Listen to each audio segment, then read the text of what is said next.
Welcome in our next class. तो आज देखते हैं हम लोग अंतर हेलोजन यौगिक यानी इनर हेलोजन कंपाउंड। तो अंतर हेलोजन यौगिक यानी अंतर हेलोजन यौगिक। तो अंतर हेलोजन यौगिक इन्हें कहा जाता है। तो सामान्यतः कोई तत्व जो है अन्य समूह के तत्व से अभिक्रिया करता है, आयनिक या सहसंयोजी यौगिक बनाता है। जैसे आपका सोडियम पहला ग्रुप का और क्लोरीन 17वां ग्रुप का ये क्रिया कर NaCl बनाते हैं। तो इनमें ये पहला ग्रुप के और ये 17वां ग्रुप के दोनों के मध्य आयनिक बंध बनती है। और दूसरा कि ये फास्फोरस 15वां समूह का और क्लोरीन जो है 17वां समूह का दोनों क्रिया कर जो है PCl खाली बनाते हैं, सहसंयोजी यौगिक रहता है। तो अलग अलग समूह की यौगिक तत्व आपस में क्रिया कर यौगिक बनाते हैं। किंतु याद रखी रहे ना कि कभी कभी जो है ये तत्व जो अपने समूह के अन्य तत्वों से अभिक्रिया कर लेते हैं। जैसे आयोडीन है, ये भी 17वां समूह का, ये फ्लोरीन के साथ क्रिया कर IF7 बना लेता है। तो ये आयोडीन भी 17वां समूह का है, फ्लोरीन भी 17वां समूह का है। तो ऐसे में अपने समूह यानी हेलोजन जो है अपने समूह के अन्य तत्व से क्रिया कर सहसंयोजी यौगिक बना लेते हैं। हेलोजन और हेलोजन आपस में क्रिया कर लेते हैं। तो ऐसे यौगिक को, ऐसे सहसंयोजी यौगिक को अंतर हेलोजन यौगिक कहते हैं। और अंतर हेलोजन यौगिक में जिसकी विद्युत ऋणात्मकता अधिक रहता है उसको ऋणायन में लेते हैं, और जिसकी विद्युत ऋणात्मकता कम रहता है उसको धनायन में लिया जाता है। यहाँ पे क्लोरीन विलायन के रूप में हो जाएगा। तो अंतर हेलोजन यौगिक क्या हो जाता है आपका कि दो विभिन्न हेलोजन जैसे आयोडीन और फ्लोरीन, या कभी कभी जैसे आपका क्लोरीन और फ्लोरीन रहता है, तो दो विभिन्न हेलोजन आपस में संयोग कर सहसंयोजी यौगिक बनाते हैं। तो बनने वाले इसी सहसंयोजी यौगिक को अंतर हेलोजन यौगिक कहते हैं। दो भिन्न भिन्न हेलोजनों के संयोग से बने सहसंयोजी यौगिक को अंतर हेलोजन यौगिक कहते हैं। दो भिन्न भिन्न हेलोजनों के संयोग से बने सहसंयोजी यौगिक को अंतर हेलोजन यौगिक कहते हैं।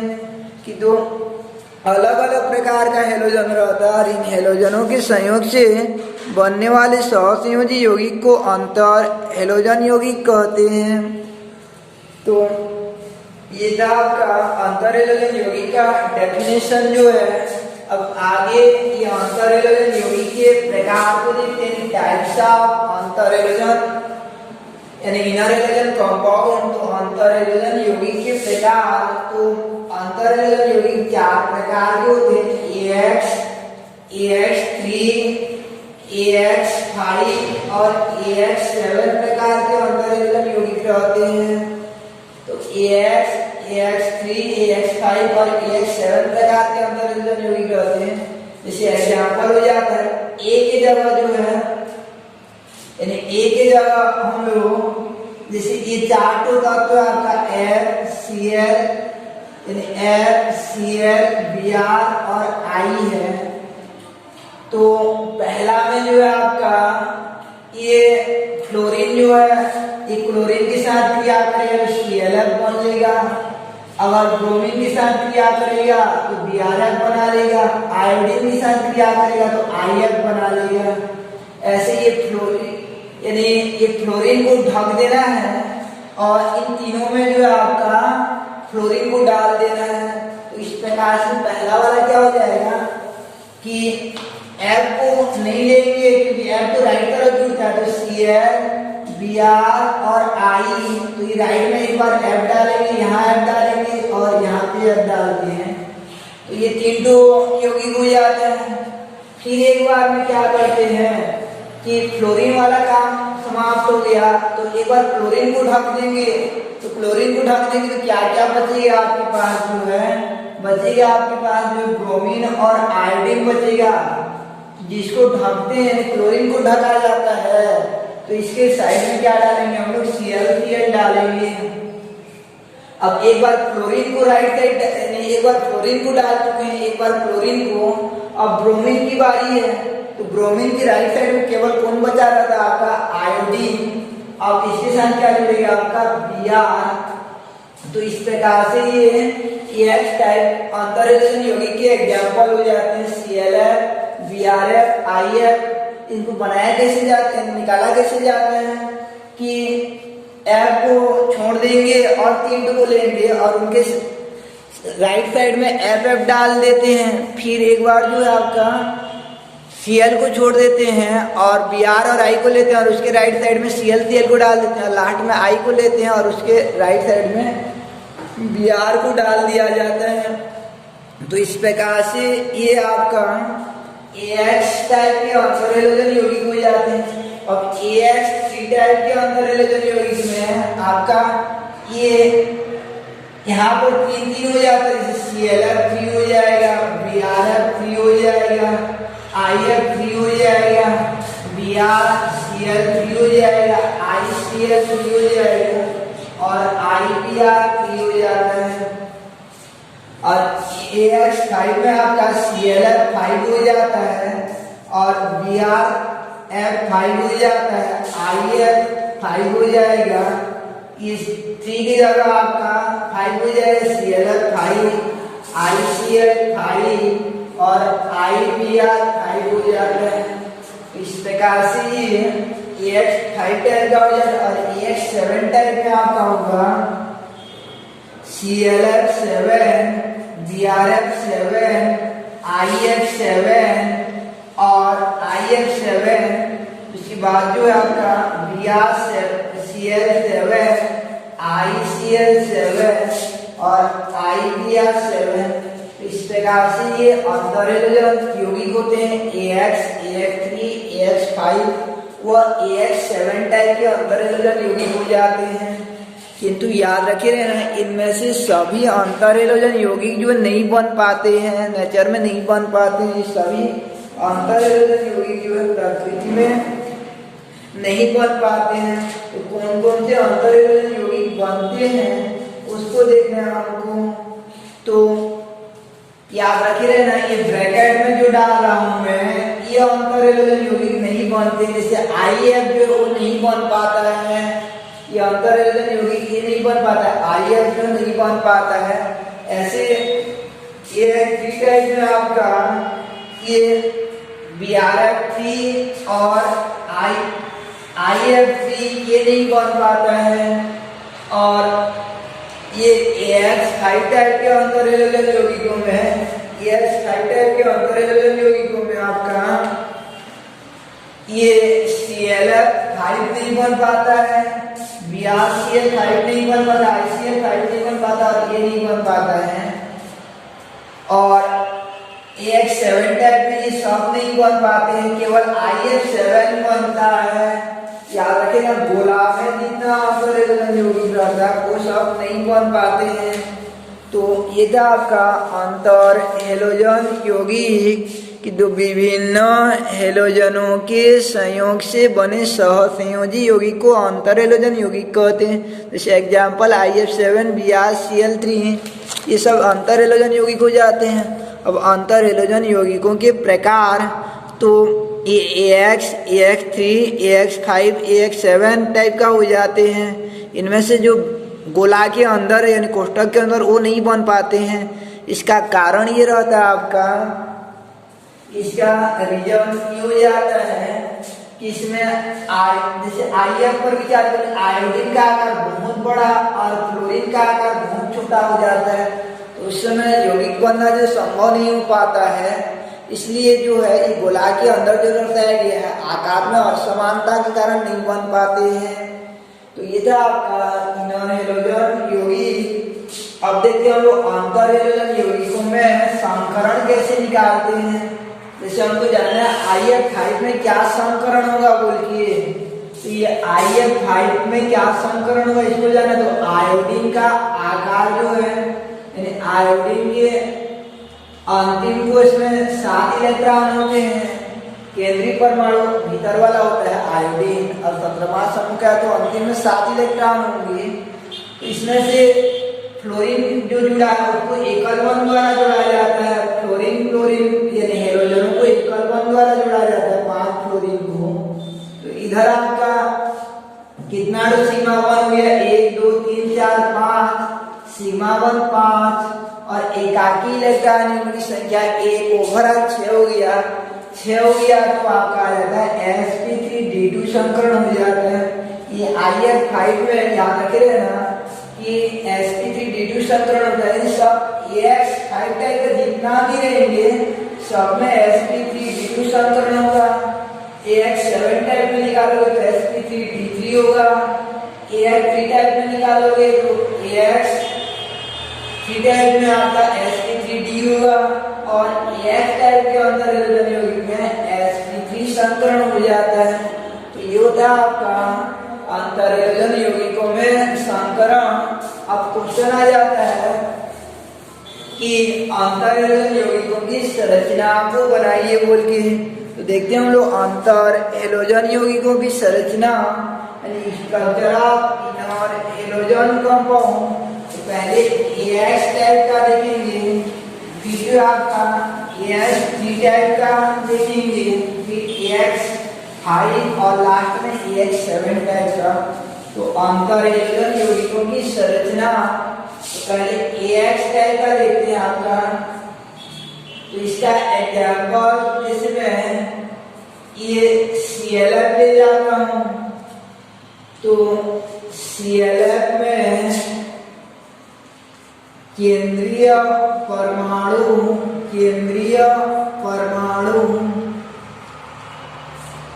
Cl है,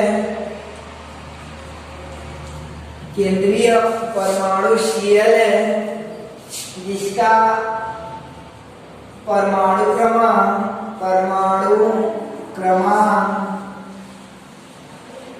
17 व इलेक्ट्रॉनिक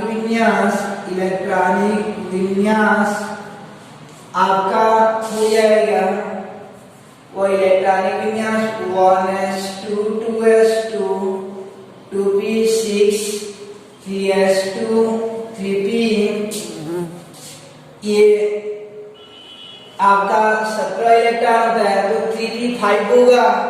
अगर उसको बांटेंगे हम लोग x y, ये 3p5 और 3d 0 हो जाता है। वह इलेक्ट्रॉनिक विन्यास 1s2 2s2 2p6 3s2 3p5 व 3d 0 है। तथा ऑर्बिटल विन्यास आपका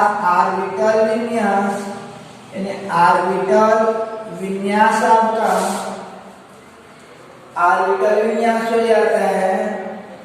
पहले सामान्य अवस्था में करते हैं। सामान्य अवस्था में कक्षा 11 में पढ़े आप लोग।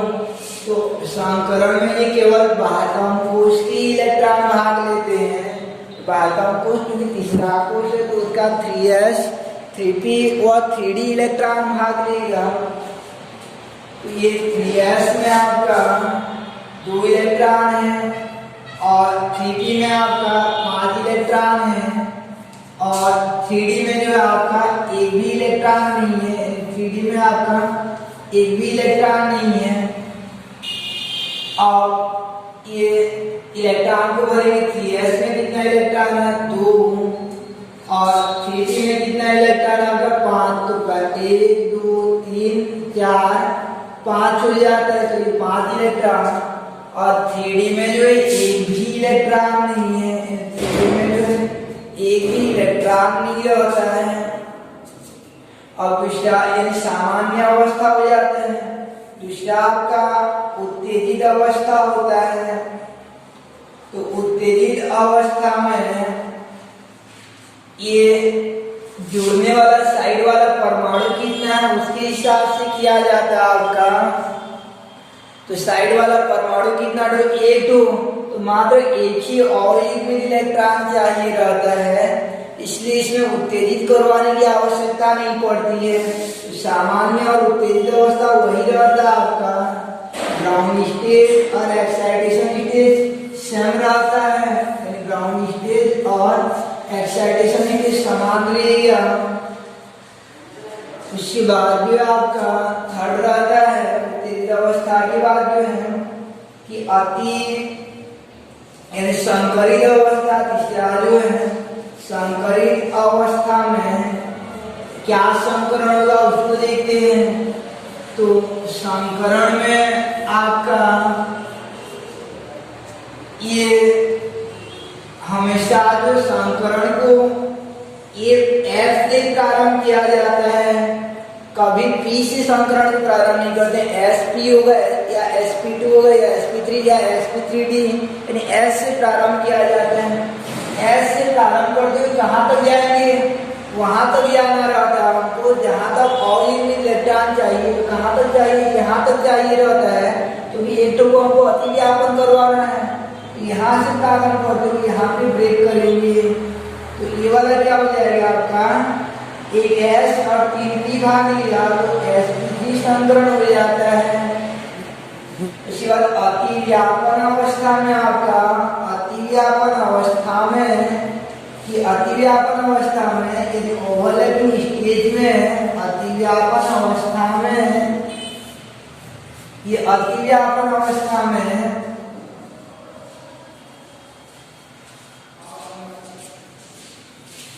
ये जो Cl साइड F जो है साइड वाला जो परमाणु है वो आकर अति व्यापन करता है।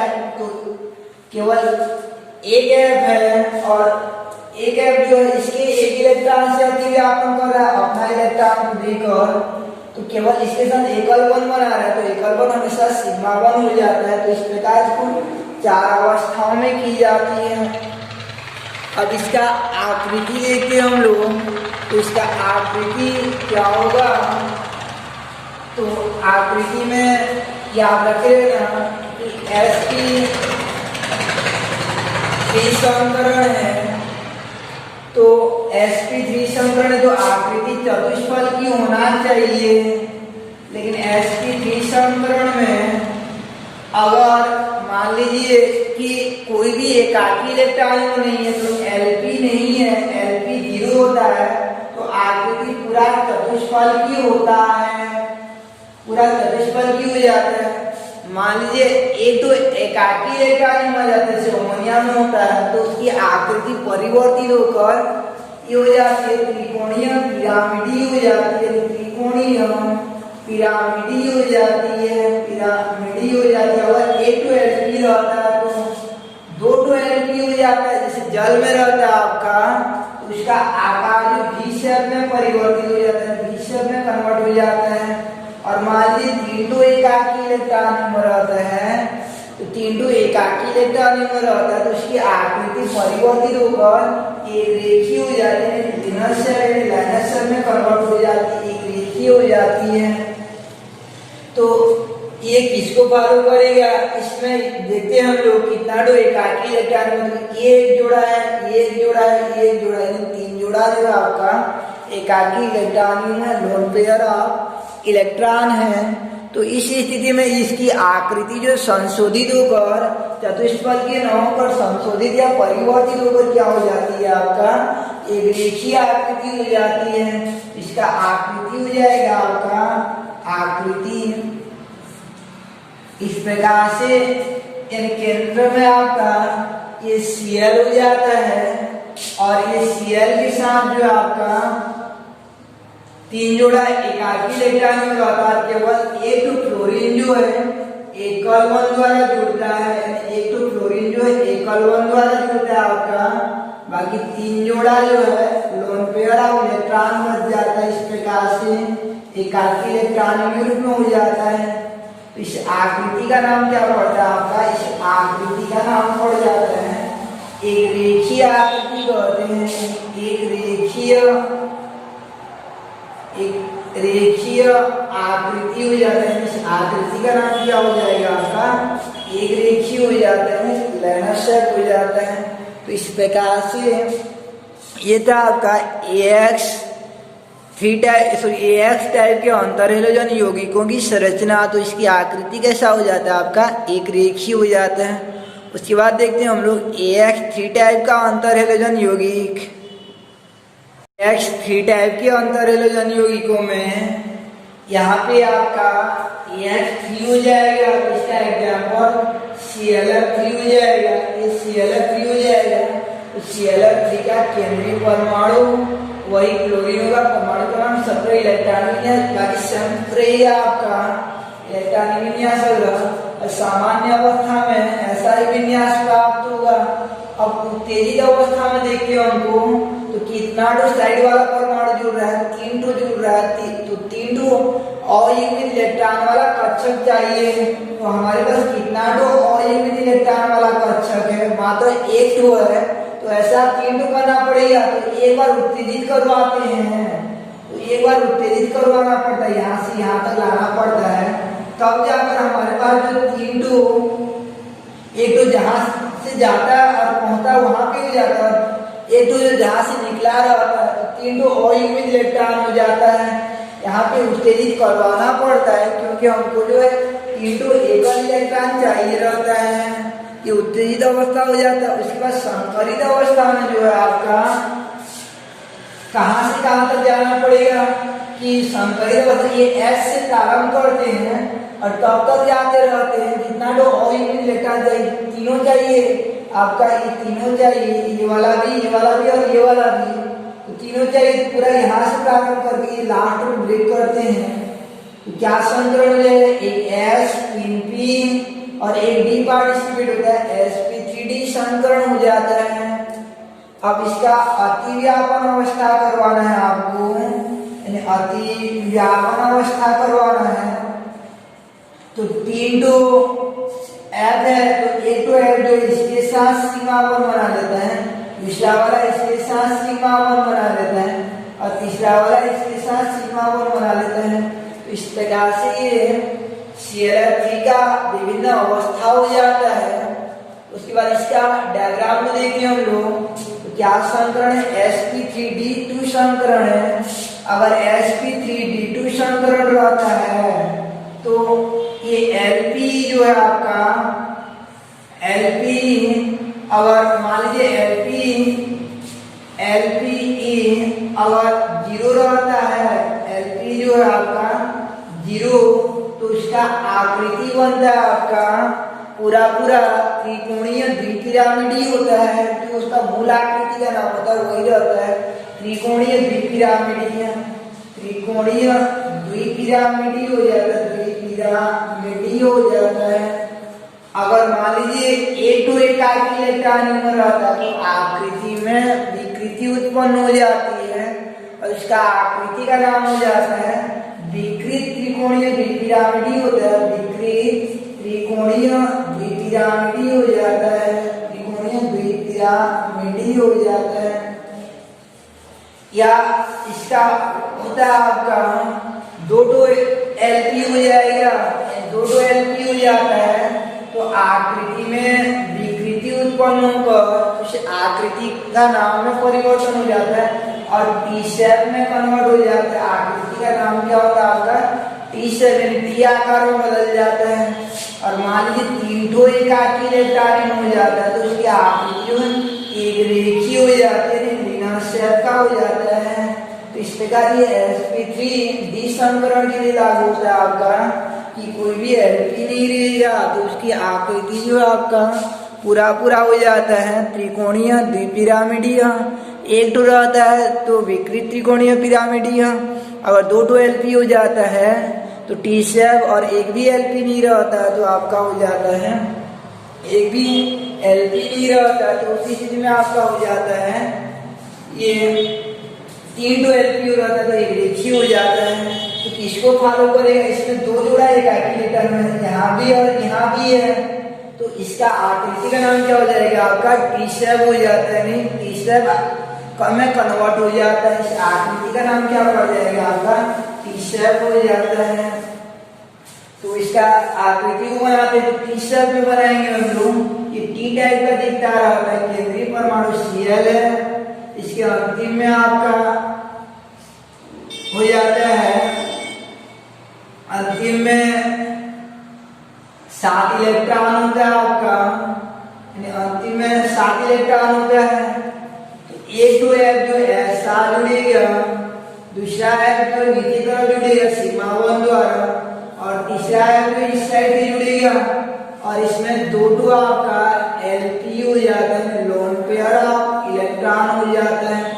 तो इसको ऐसे उल्टा कर थोड़ा सा 90 एंगल में घुमा देंगे ऐसे करके, तो ये टी टाइप का दिखता है, इसलिए आकृति का नाम क्या हो जाता है, टी शेप हो जाता है। ये क्वेश्चन बहुत बार आता है आपका कि उस अंतरएलेजन यौगिक का नाम और सूत्र लिखिए जिसका आकृति टी शेप होता है। तो AX3 प्रकार का अंतरएलेजन यौगिक जैसे ClF3, BrF3, इनमें टी शेप आकृति पाया जाता है। तो या कौन सा अंतरएलेजन यौगिक है जिसमें टी शेप पाया जाता है आपका, तो AX3 प्रकार में याद रखेंगे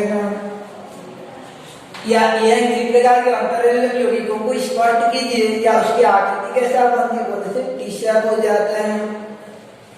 उसके बाद देखते हैं हम लोग आगे जो आपका कि AX5 टाइप का अंतरएलेजन यौगिक की संरचना।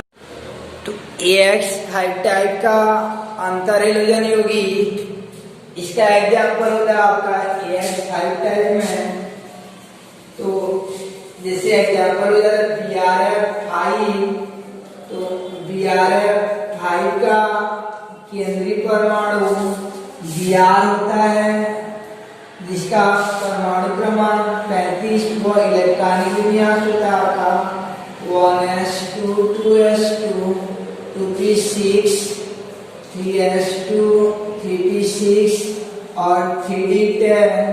उसके बाद होता है आपका 4s2 4p6 फिर 4p5 और 4d0 होता है। इसका इलेक्ट्रॉनिक विन्यास होगा 1s2 2s2 2p6 3s2 3p6 3d10। हालांकि 4s में पहले जाता है 4s2, फिर उसके बाद 3d10 होता है, उसके बाद 4p5 और 4d0 होता है। तो सुविधा के लिए S वाला यानी 3 वाला को पास पास लिख देते हैं, 4 वाला को यहाँ अमोनियम के अनुरूप भरा रहता है इलेक्ट्रॉन में। तो इस प्रकार से इसका इलेक्ट्रॉनिक विन्यास हो जाता है 1s2 2s2 2p6 3s2 3p6 3d10 और 4s2 4p5 और 4d0 है। तथा ऑर्बिटल विन्यास ऐसा हो जाएगा आपका, ये अंतिम कोष में आपका 4s भाग लिया, 4p भाग लिया है और 4d। उसके बाद उत्तेजित अवस्था करवाना है, तो उत्तेजित अवस्था में हमको कितना तो और इलेक्ट्रॉन चाहिए रहता है, 5 तो एक तो यहाँ से ले जाते हैं तो 3 तो हो जाता है और एक तो यहाँ से ले जाते हैं। तो इस प्रकार से आपको मिल जाता है 5 तो और इलेक्ट्रॉन मिल जाता है। अब इसका 5 तो और इलेक्ट्रॉन हो गया। अब संकरित अवस्था में ये S से प्रारंभ किया जाता है और 5 तो और इलेक्ट्रॉन का पूरा कवर किया जाता है। क्या संकरण हो जाएगा, sp3 और d2 संकरण हो जाता है। अब अतिव्यापन अवस्था करवाते हैं, तो अतिव्यापन अवस्था में एक तो F यहाँ जुड़ेगा, Cl जुड़ रहा है तो Cl यहाँ जुड़ जाएगा, दूसरा वाला यहाँ जुड़ जाएगा, तीसरा वाला यहाँ जुड़ जाएगा, चौथा वाला यहाँ जुड़ जाएगा, पांचवा वाला यहाँ जुड़ जाएगा। इस प्रकार से आपका हो जाता है sp3d2 हाइब्रिडाइजेशन की इंटरवल में। अब इसका आकृति को देखिए हम लोग, क्या आकृति बनेगा, तो sp3d2 संकरण है, तो sp3d2 संकरण है, तो Lp अगर 0 रहता है तो आकृति का नाम होता है कि आकृति का नाम 0, यानी अगर Lp 0 रहता है sp3d2 संकरण होता है, और Lp 0 तो आकृति का नाम होता है अष्टफलकीय या वर्ग द्विपिरामिडीय होता है, वर्ग द्विपिरामिडीय हो जाता है। दो नाम है, अष्टफलकीय या वर्ग द्विपिरामिडीय। अगर Lp 1 हो जाता है तो आकृति में विकृति उत्पन्न हो जाती है, और वर्ग द्विपिरामिडीय की जगह बन जाता है आपका केवल वर्ग पिरामिडीय आकृति बन जाता है, वर्ग पिरामिडीय आकृति बन जाता है। और मान लीजिए दो एंगल होता है तो उस आकृति में और विकृति उत्पन्न हो जाता है और आकृति का नाम हो जाता है वर्ग समतली हो जाता है। पिरामिड खत्म हो जाता है, वर्ग समतली हो जाता है। तो ये दो एंगल का भी मैक्सिमम रहता है sp3 संकरण में। तो ये किसको फॉलो कर रहा है, इसमें केवल एक जोड़ा एकाकी इलेक्ट्रॉन युग्म है, एक जोड़ा एकाकी इलेक्ट्रॉन युग्म है। तो ये इसको फॉलो करेगा, इसका आकृति का नाम क्या हो जाएगा आपका वर्ग पिरामिडी हो जाता है, स्क्वायर पिरामिडल हो जाता है। आकृति का नाम जो है तो वर्ग पिरामिडी आकृति कैसे बनाएंगे हम लोग कि ये बीचों बीच आपका बिहार को रखेंगे और उसके बाद जो वर्ग आकृति बना लेते हैं, वर्ग आकृति बना लेते हैं, वर्ग आकृति बना लेंगे। तो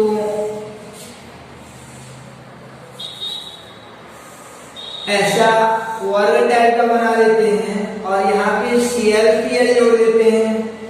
इसका ऊपर तरफ भी Cl जुड़ा रहेगा, नीचे तरफ भी Cl जुड़ा रहेगा, तो उसको वर्ग द्विपिरामिडी कहते हैं। जैसे एक छत है और छत के चारों कोनों पर Cl है और ऊपर भी गया रहेगा तो Cl और नीचे भी आया रहेगा, तो उसको वर्ग द्विपिरामिडी कहते हैं। और वर्ग पिरामिडी में होगा एक तरफ गया रहेगा और एक तरफ जो है एल्फी के रूप में छूट गया रहता है, तो इसे कहा जाता है आपका एल्फी के रूप में छूट गया रहता है। तो इस आकृति का नाम हो जाता है वर्ग पिरामिडी हो जाता है, यानी ये वाला हो जाता है स्क्वायर पिरामिडल हो जाता है, स्क्वायर पिरामिडल हो जाता है। तो इस प्रकार से ये हो जाता है आपका sp3 संकरण के अंतर्गत आता है। यह जो है आपका AX5 टाइप का अंतर, जैसे ये आपका BrF5। तो पहला देखे थे हम लोग ये ClF को उसकी आकृति एक रेखीय बना था। दूसरा देखे थे हम लोग कि ClF3 को जिसका आकृति बना था T शेप बना था। और उसके बाद आपका AX5 टाइप में जैसे IF5 या BrF5 का बनाते हैं हम लोग, तो इस समय आपका बनता है इसका आकृति जो है बन जाता है। आयोडीन लेंगे तो इस प्रकार से बनेगा, वो आपका एकाकी इलेक्ट्रॉन ऊपर या नीचे कहीं भी डाल सकते हैं। तो इस आकृति का नाम वर्ग पिरामिडी हो जाता है, द्विपिरामिडी नहीं होगा, केवल पिरामिडी होता है। और IF7 को आप ट्राई किए रहना, इसमें आपका कक्षा 11 में बताया गया था sp3d3 संकरण होता है। कल देखेंगे हम लोग आगे की अंतर हैलोजन यौगिकों का गुणधर्म और ग्रुप नंबर 18 को।